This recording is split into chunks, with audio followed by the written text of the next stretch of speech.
Saudara, baju garis vertikal warna hitam putih jadi baju resmi relawan Ganjar dalam Pilpres 2024. Ganjar mengklaim motif hitam putih adalah pilihan Presiden Joko Widodo. Pertanyaannya, apakah ini simbol bahwa Presiden Jokowi resmi mengendorse, resmi mendukung Ganjar dalam Pilpres 2024? Kami akan diskusikan hal ini bersama anggota DPR fraksi PDI Perjuangan Arya Bima. Lalu ada juga juru bicara tim pemenangan Prabowo Subianto Andre Rosiade dan Direktur Eksekutif Carta Politika Yunarto Wijaya. Selamat sore semuanya, apa kabar? Selamat sore, Bang Andre. Terima kasih semuanya sudah bergabung bersama kami. Mas Bimo. Kemarin dalam acara silaturahmi 1 Muharram bersama relawan Ganjar itu sudah ditegaskan oleh Ganjar Pranowo, kemudian dari para relawan juga sudah menyampaikan kembali kepada saya waktu itu bahwa pilihan baju motifnya ini datang dari Presiden Jokowi nih Mas Bimo. Artinya sudah firm lah ya bahwa Jokowi ini mendukung Ganjar untuk Pilpres. Bukan mendukung, PDI Perjuangan ini mengusung Pak Ganjar Pranowo yang di dalamnya adalah Pak Joko Widodo. Pertama kali sebagai kader yang mengusulkan Pak Ganjar Pranowo itu adalah Pak Joko Widodo di dalam proses internal kader. Jadi bukan masalah hanya mendukung, mengusung. Ini yang saya perlu tegaskan bahwa sebagai kader, baju-baju yang sama merah itu adalah simbol kehormatan di internal partai kita. Pada saat kader itu dipersiapkan menjadi tokoh bangsa dalam proses elektoral, warna itu menjadi sesuatu yang penting untuk mewakili dengan tagline kalau dulu Pak Jokowi adalah kita, sekarang adalah Ganjar untuk semua. Ini kan memang dipersiapkan oleh partai. Dan ditambah garis-garis hitam putih satu komando itu maksudnya? Nah, kalau itu adalah keinginan Pak Jokowi yang sukses, dia cukup mempunyai aja. Dulu kan kotak-kotak, kemudian ke putih, ya, kemudian sekarang untuk Ganjar adalah garis-garis yang tentunya itu menunjukkan sikap ketegasan seorang pemimpin. Tapi intinya bahwa itu adalah langsung keinginan Pak Jokowi bagaimana tagline Ganjar untuk semua. Kalau nggak salah, Ganjar untuk semua juga banyak dikonsultasikan oleh Pak Jokowi untuk simetris dengan Jokowi adalah kita. Ini yang untuk semua dengan berbagai segmen masyarakat yang sangat bineka, yang sangat pluralis, yang sangat beragam dari agama, suku, ras, dan agama. Ini yang menurut saya pembicaraan yang waktu itu kalau tidak salah habis lari Borobudur, lomba lari Borobudur ya, tangki atau hari apa lupa. Tapi intinya memang benar itu dan itu bukan hanya simbol dan bukan klaim ya, memang dari Pak Jokowi. Baik. Oke, Bung Andre, melihat sudah ada rilis baju kampanye dari tim Ganjar pakai pakaian motif garis vertikal hitam putih, datang dari Jokowi pula itu usulan pakaian itu, nggak khawatir nih dari pihak Prabowo-nya karena selama ini dibilang bahwa dapat dukungan dari Jokowi kemana-mana agenda bersama dengan Jokowi begitu? Ya, nggak perlu dikhawatirkan. Kami tentu tidak etis dan tidak elok mengomentari urusan rumah tangganya Mas Ganjar gitu loh. Yang jelas kalau Pak Jokowi itu Indonesia maju, Pak Prabowo itu Indonesia terus maju gitu. Karena komitmen Pak Prabowo adalah pemerintahan Pak Prabowo 2024 dan 2029 itu merupakan keberlanjutan pemerintah Pak Jokowi sebelumnya. Itu komitmen dari Pak Prabowo. Tapi kalau urusan rumah tangganya Mas Bimo, Mas Ganjar, kami diajarkan oleh Pak Prabowo tidak elok dan tidak etis untuk mengomentari urusan rumah tangga orang lain. Tapi kalau kecenderungannya Jokowi memilih untuk mendukung Ganjar di Pilpres, tidak khawatir soal itu, Bang? Itu biarkanlah masyarakat yang menilai, gitu loh. Kan selama ini kita mendengarkan komentar Pak Jokowi. Terakhir di Bogor Pak Jokowi terang menerang kok bicara tunggu dulu, belum saatnya. Kan jelas Pak Jokowi masih netral sampai saat ini. Itu kan jelas. Masa Kompas TV lupa pernyataan Pak Jokowi terakhir bertemu dengan ribuan relawannya di Bogor. Baru hari Minggu yang lalu. Gitu loh. Jadi kami sih tenang-tenang saja. Kami tidak etis dan tidak elok mengomentari rumah tangga orang lain. Fokus kami saat ini adalah terus bekerja. Bagaimana menyampaikan pesan Pak Prabowo kepada masyarakat bahwa Pak Prabowo merupakan orang yang berkomitmen untuk melanjutkan pemerintahan Pak Jokowi, itu yang pertama. Yang kedua, di saat dunia dilanda krisis, kita butuh persatuan, kita butuh pemimpin kuat yang bisa membawa Indonesia. Oke. Karena ini kalau mengutip kata Budiman Sujatmiko, temannya Mas Bimo, beberapa hari yang lalu waktu datang ke Kertanegara, Mas Budiman menyampaikan Indonesia itu seperti kapal besar. Oke, tapi kalau kita merujuk lagi dari baliho yang beredar belakangan ini, Bang Andre, mohon maaf saya potong, baliho yang beredar belakangan ini, foto Pak Prabowo bersama dengan Pak Jokowi itu gimana akhirnya? Akhirnya kan dengan muncul seragam dari tim kampanyenya Ganjar, melunturkan makna bahwa Jokowi mendukung Prabowo Subianto di Pilpres. Ya, namanya juga usahanya Mas Ganjar, tentu kami hormati. Yang jelas juga Pak Jokowi pun juga tidak mempermasalahkan, tidak mempermasalahkan kalau ada baliho-baliho itu. Gitu. Bahkan baliho-baliho itu ternyata setelah dicek dipasang oleh pendukung-pendukung Pak Prabowo, bukan oleh kader-kader Gerindra, tapi masyarakat umum yang menginginkan Pak Prabowo jadi presiden dan juga melanjutkan pemerintahan Pak Jokowi. Itu yang terjadi, dan rata-rata mereka adalah pendukung-pendukung Pak Jokowi di 2019 yang lalu. Itulah yang bahkan saya ke kampung Mas Bimo hari Senin minggu lalu ke Solo, saya turun pesawat ke Solo, lalu saya makan di Soto Gading 1, tempat rumah makan favoritnya Presiden Jokowi. Saya turun dari mobil, itu tukang parkir nyamperin saya, Mas Andre ya? Iya, Mas, kami sekarang Pak Prabowo. Kenapa Mas? Saya bilang, karena kami ikut Pak Jokowi. Pak Jokowi, Pak Prabowo. Lalu saya masuk ke dalam restoran, pelayannya juga ngomong yang sama. Jadi pada intinya nggak masalah lah ya soal ini. Sekarang kami Pak Prabowo, itu loh suara akar rumput loh yang saya temukan, dan itu restoran langganannya Pak Jokowi. Soto Gading 1. Mas Bimo tahu persis sebagai anggota DPR RI Dapil Solo Raya itu. Oke, saya kasih kesempatan Mas Toto kalau begitu. Kalau melihat dari pergerakannya kemarin nih saat silaturahmi itu, tampaknya Ganjar lebih maju satu langkah mendapat dukungan dari Jokowi. Anda merasa demikian juga atau gimana nih Mas Toto? Gini loh, pemilu 2024 itu adalah memperebutkan suara mayoritas pemilih, bukan memperebutkan hatinya Jokowi. Jadi agak lucu nih kalau kita lihat bahasan beberapa bulan terakhir ini lebih kepada pertanyaan siapa sih yang bisa kemudian mengambil hatinya Pak Jokowi. Itu saya pikir sebagai sebuah bagian dari isu kampanye menarik. Tetapi kalau terus-menerus masuk dalam isu itu, kampanye kita nggak akan berkualitas. Karena kita nanti akan berlomba melihat mengenai siapa yang baliho, spanduknya, billboardnya lebih banyak. Siapa yang kemudian lebih pamer ketika sering bertemu dengan Pak Jokowi. Dan kalau kita lihat tadi semangatnya Bung Andre bercerita sampai ada di tukang parkir di Soto, itu menunjukkan hal seperti itu. Kenapa buat saya menyedihkan, baik itu buat Mas Ganjar ataupun Pak Prabowo, kalau berhenti pada isu ini. Lalu Anda ini hanya sekedar ingin jadi little Jokowi atau ingin jadi seorang leader. Seorang leader itu bicara diferensiasi kepemimpinan. Gagasan Anda apa? Ketika bicara mengenai melanjutkan kepemimpinan Jokowi, kebijakan apa yang Anda ingin lanjutkan, apa percepatan yang ingin Anda lakukan, bukan adu gimmick dan bahkan adu menjilat. Ini yang saya takutkan kemudian nanti akan jadi sebuah pola baru. Pesan ini saya sampaikan dalam konteks buat Pak Prabowo ataupun Mas Ganjar ya. Itu yang menurut saya perlu jadi catatan. Tetapi memang harus diakui sebagai sebuah taktik, adalah sebuah fakta bahwa Jokowi pengaruhnya masih besar karena tingkat kepuasan publiknya sangat tinggi. Tetapi bagaimana kecerdasan menerjemahkan diri menjadi paling pantas menjadi penerus Jokowi, itu yang kita tunggu dengan berbicara hilirisasi. Dengan menunjukkan siapa yang lebih hatam mengenai menjelaskan tentang IKN dan infrastruktur.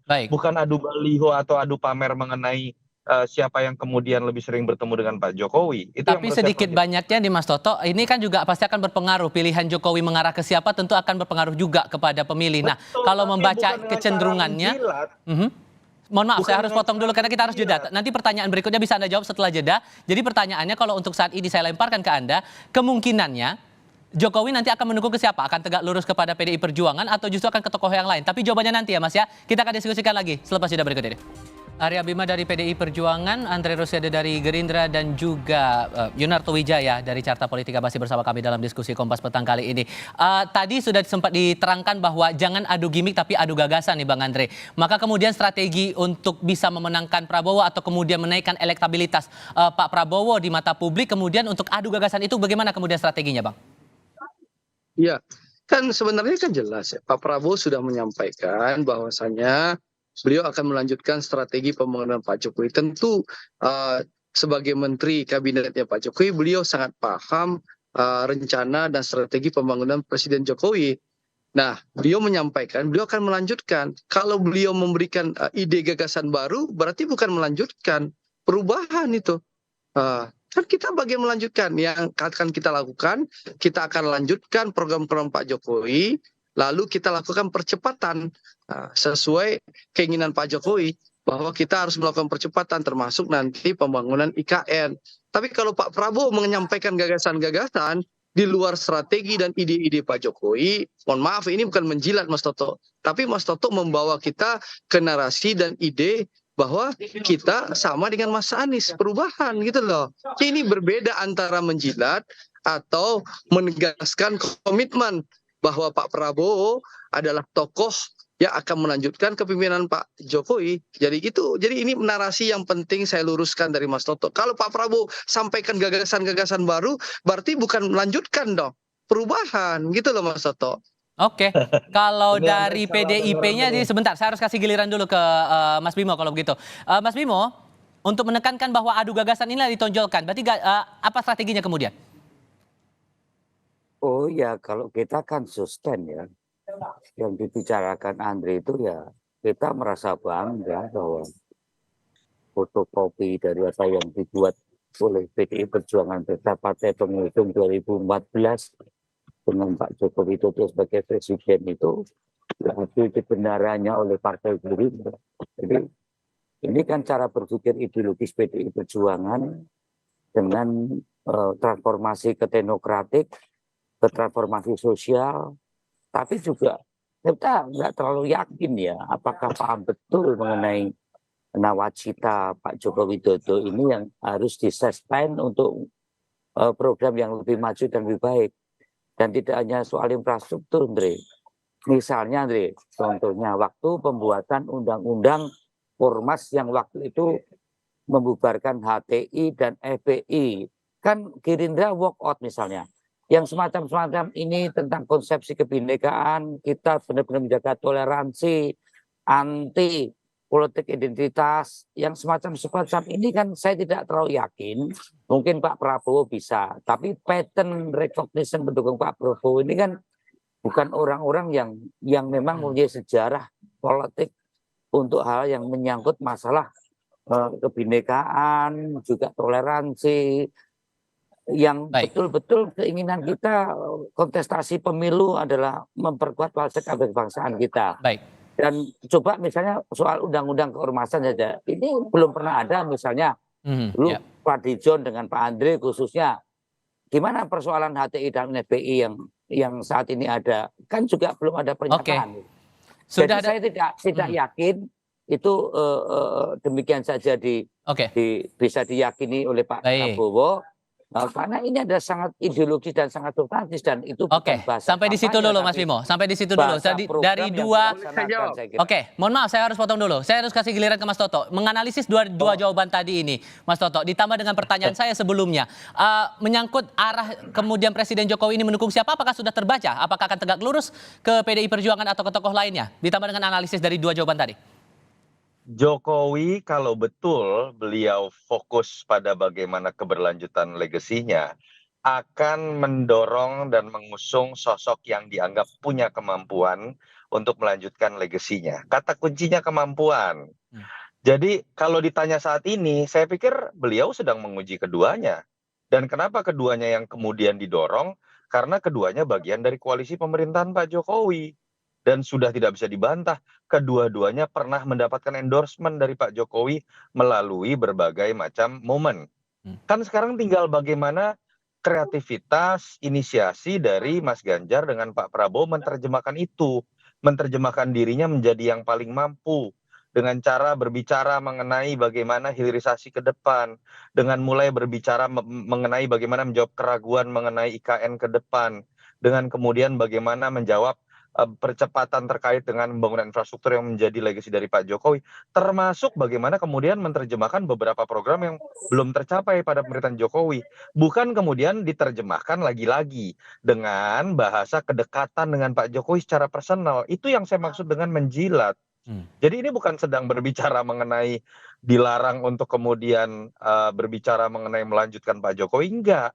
Tapi bagaimana mulai menerjemahkan dalam konteks program-program konkret ke depan tadi. Saya masih melihat keduanya, kalau kita bicara Mas Ganjar dengan Pak Prabowo, termasuk misalnya dalam acara Apeksi kemarin ya, Ya. belum masuk pada wilayah itu gitu misalnya. Apalagi ketika masih berbicara kebanggaan billboard dan segala macam. Saya pikir nggak masuk akal lah kalau billboard dikatakan itu dari masyarakat umum, tapi kemudian serupa di berbagai macam kota dengan biaya kita tahu sangat mahal. Sudahlah. Ini kedua belah pihak ini kan mengakui Pak Jokowi kepuasan publiknya tinggi, pengaruh Pak Jokowi sangat besar, dan kemudian kita butuh dukungan dari Pak Jokowi.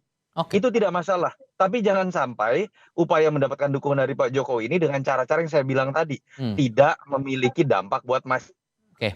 Tapi kalau melihat ini semuanya, maka kan sekarang pertanyaan barunya adalah masalah Jokowi Effect. Di satu sisi efek Jokowi ini sedikit banyak akan berpengaruh pada elektabilitas dari para bakal capres. Tapi di sisi lain kalau kita melihat survei juga, ternyata ada pandangan terutama dari Indo Strategik yang menyebutkan bahwa tidak semua orang nanti akan menunjuk atau memilih capres pilihan Jokowi. Melihat dari dua sudut pandang ini, apakah Jokowi Effect ini betul-betul akan berpengaruh atau tidak menurut Anda, Mas Toto? Ya, pasti akan berpengaruh ya. Tapi kita juga jangan melihatnya pemilih itu sekarang ada di ruang kosong, masih dalam angka nol. Tidak, pemilih itu kan sudah sebagian besar diantaranya sudah menjatuhkan pilihannya. Kan sudah bertahun-tahun nih ada proses yang ditunjukkan oleh Pak Jokowi, oleh Mas Ganjar dengan Pak Prabowo kalau kita lihat persaingan di antaranya misalnya. Dan ini bukan hanya sebuah hal yang terekam hanya dalam peristiwa beberapa bulan terakhir siapa yang menunjukkan lebih dekat dengan Jokowi. Track record dalam beberapa belas tahun terakhir, 10 tahun terakhir, itu kan juga sudah menjadi sebuah rekam jejak di mata masyarakat. Jadi pengaruh Pak Jokowi ada dan mungkin cukup besar. Tetapi yang harus diingat adalah pemilih itu tidak juga berada di titik nol yang kemudian bisa dibelokkan begitu saja. Itu yang menurut saya jangan disalahartikan. Yang bisa diperlihatkan adalah bagaimana Pak Jokowi menurut saya sudah menunaikan tugasnya. Endorsement saya berikan kepada dua orang. Dua orang ini silahkan terbuka untuk maju dan kemudian melanjutkan legasi saya. Sekarang tunjukkan di hadapan masyarakat siapa yang memang lebih mampu, siapa yang lebih punya kapabilitas, dan siapa yang memang betul-betul memiliki kemampuan memahami apa yang sudah saya bangun. Tapi sejauh ini kalau melihat ada yang meresmikan seragam kampanye, kemudian baliho-baliho itu penegasan dari Anda bahwa itu semua masih gimmick? Ya kalau berbicara mengenai Mas Ganjar kemarin bercerita, saya pikir memang ada makna menarik ya. Apa itu? Katakan Pak Jokowi ketika memberikan baju hitam putih itu, dia secara personal ingin mengatakan bahwa saya pernah punya perjalanan sebagai seorang kader partai, maju, tetapi untuk menang saya harus mewadahi semua elemen masyarakat, bukan hanya partai saya saja. Ketika saya dulu kotak-kotak, Mas Ganjar salah satu contohnya adalah baju garis-garis yang kemudian bisa diartikan melekat bukan hanya dengan satu partai atau satu elemen masyarakat. Oke. Dan Ganjar kemudian menjawab secara tidak langsung, Pak Jokowi saya tegak lurus kepada Anda dan kemudian saya akan ikuti jejak Anda. Baik. Itu saya pikir sebuah bahasa yang sangat personal sifatnya yang disampaikan oleh Jokowi dan kemudian dijawab oleh Ganjar. Baik, durasi kita sangat terbatas. Saya beri giliran untuk Mas Bimo untuk closing statement singkat saja menerjemahkan baju hitam putih ini kemudian. Ya, sekali lagi bahwa Pak Jokowi ini adalah partai, kader partai yang kemudian menjadi pemimpin bangsa. Jadi mengenai hal yang terkait dengan program melanjutkan atau mengamankan ini dari pusat sampai daerah, dari bupati, wali kota, 3 pilar. Bukan hanya urusan Ganjar, tapi bagaimana menjaga pemerintahan Jokowi itu sustain ke depan. Baik. Itu bukan hanya urusan Ganjar, tapi juga seluruh kekuatan partai, 3 pilar, bupati, wali kota itu ikut menjaganya. Jadi saya nggak ngerti kalau kemudian interaksi-interaksi personal semacam itu sudah merasa akan bisa melanjutkan Baik. pemerintahan ke depan seperti apa. Saya kira Oke. itu, dan simbol tentang baju Oke. Ganjar Pranowo adalah simbol keinginan Pak Jokowi bagaimana program ke depan beserta seluruh partai pengusung dan 3 pilar partainya itu adalah melanjutkan. Saya kira itu. Oke, Bung Andre, Anda menegaskan bahwa tidak khawatir dengan simbol-simbol ini tadi ya? Audionya masih di mute, Bang Andre. Boleh diulang lagi? Mute, Dre. Oke. Mute. Sekali lagi saya tidak etis dan tidak elok untuk mengomentari rumah tangga orang lain. Pak Prabowo mengajarkan kepada kami tidak elok dan tidak etis mengomentari urusan rumah tangga orang lain. Kami diminta oleh Pak Prabowo fokus saja mensosialisasikan beliau dan memastikan pemilu ini tanpa polarisasi dan pemilu yang riang dan gembira. Saya hanya meluruskan satu dari Mas Bimo. Apa itu? Mas Bimo tahu betul Pak Prabowo ini patriot sejati dan negarawan. Bahkan Mas Bimo pernah jadi tim sukses Mega Prabowo. Tahu persis Pak Prabowo seorang nasionalis sejati yang tidak terjebak politik polarisasi dan politik identitas. Baik. Makanya terjadilah duet Mega dan Prabowo, dan semua orang PDI Perjuangan tahu bahwa Gerindra adalah adik kandung PDI dalam secara ideologi. Jadi dan Pak Prabowo dan Bu Mega seperti kakak adik. Jadi ketakutan Mas Bimo soal narasi kami tidak nasionalis itu tidak usah ditakutkan. Karena saya soal perpu Oke. Kami tangkap sudah maksudnya untuk keduanya. Mohon maaf, kita harus lanjutkan diskusi ini di kesempatan berikutnya. Terima kasih untuk semuanya. Mas Bimo terima kasih, Bang Andre terima kasih, Mas Toto juga terima kasih sudah berdiskusi bersama kami. Selamat sore semuanya.